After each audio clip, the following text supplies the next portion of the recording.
Hey guys, it's Tanya. Welcome back to my kitchen. I'm so excited that you're here with me today. I am going to make garlic basil chicken with rice. This is something that I hope is going to replace one of my favorite takeout dishes, which is something called Basil Fried Rice.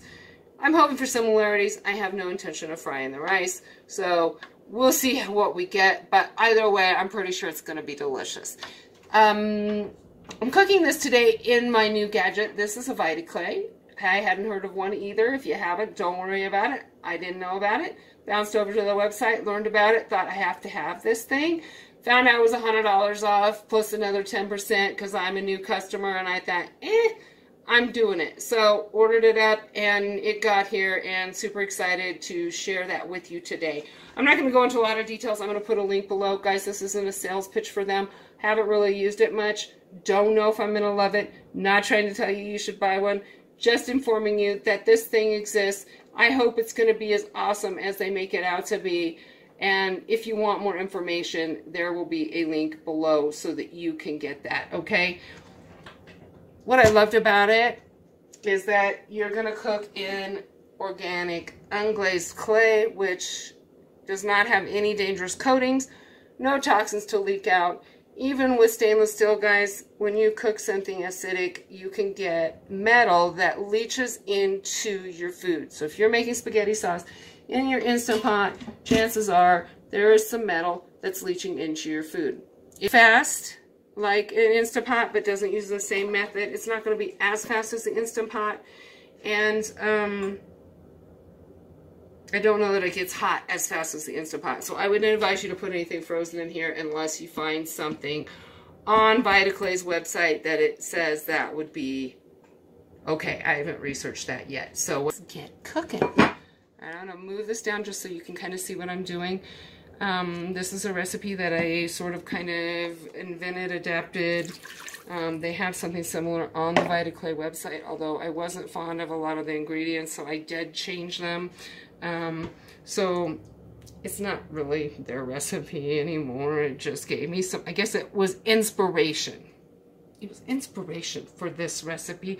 This is garlic paste that I made with just 1 head of roasted garlic, a little bit of water, probably about 1/8 a cup. I blended it up a little bit, okay? And it's about 1/4 cup of garlic paste. I'm putting a half a cup of water went in there. 1/4 cup of garlic paste, okay? These are coconut aminos. This is 2.5 tablespoons of coconut aminos. I prefer this to soy sauce. If you want soy sauce, you could use soy sauce, but this is what I use. Okay. And then I have 2 tablespoons of brown sugar.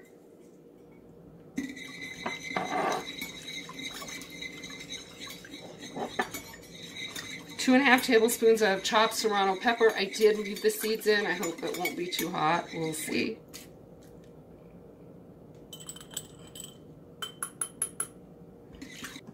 Gochujang sauce. And this is the soy-free version from the same place the same company that makes the coconut aminos that I just used, which is Coconut Secret. And this is a soy-free Korean red chili paste. And I came across it when I was looking for substitutes for other things, and it sounded very cool. So we're going to use that. And I am using that in 1.5 tablespoons of. All right.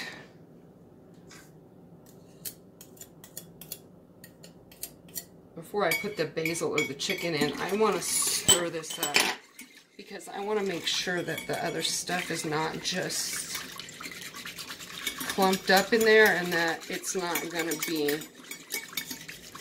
Okay, and this is 1.5 pounds of boneless skinless chicken thighs that I roughly chopped.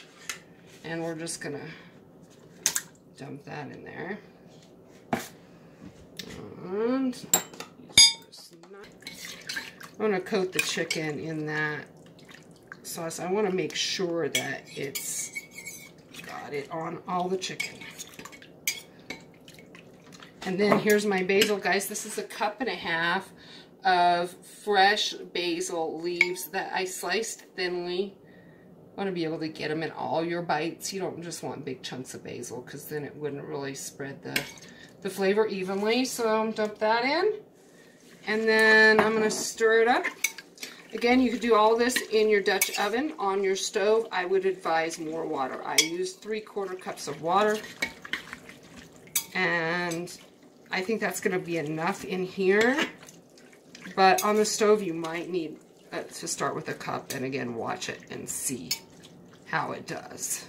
Oh my gosh, the basil already smells so yummy.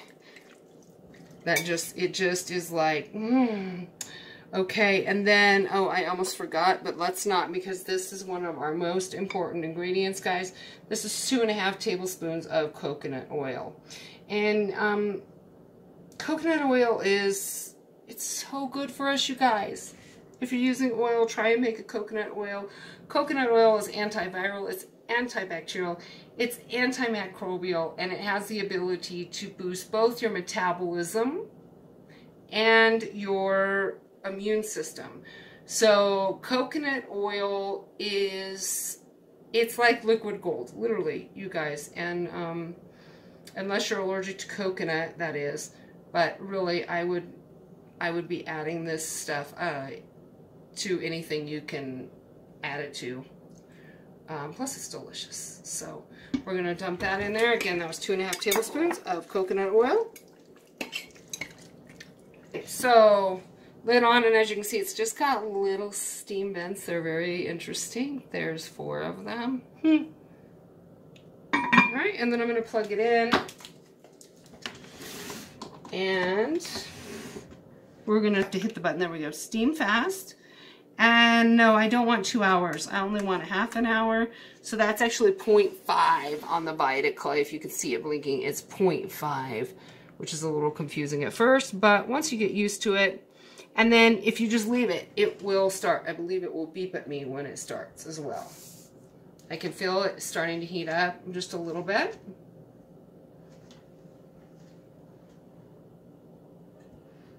And the blinking quit on the timer, so I would guess that means that it is doing its thing. And that's it, guys. So now my everything is cooking in there, aside from my rice, which I do have cooking on the stove here behind me. I used brown rice. I soaked it for quite a few hours. I soaked it, rinsed it, soaked it some more. That does help get off the starch, so it'll make it less sticky. It won't stick together and clump up as much if you rinse it, and if you soak it, it won't take quite as long to cook. Because this is long grain brown rice, I think the package instructions advised 1 hour, and it looks pretty good already, and I think it's only been on about 1/2 hour. So anyway, all right, guys, so we're back. It's actually been closer to 40 minutes. It was not done after 30 minutes, so I let it go another 10 minutes and then check the temperature of the chicken again. It is now done, so I would actually advise 40 minutes. I would advise that we do 1/2 cup of water as opposed to 3/4, because this came out way too watery for what I was hoping.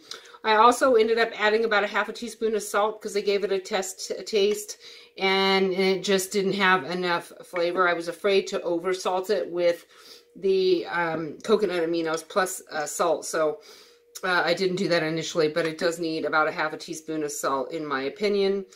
Other than that, I think that it looks pretty good. I'm going to go ahead and put it on a plate here with some rice, and we're going to try it and see what we think. Probably could add cornstarch to some of the broth if you wanted to thicken it up a little bit. Maybe even do some blend some of that broth up. But anyway, here we go, guys. It looks good. It's pretty. It smells delicious. By the way, the basil just filled the whole kitchen, the whole living room. It really smells yummy in here.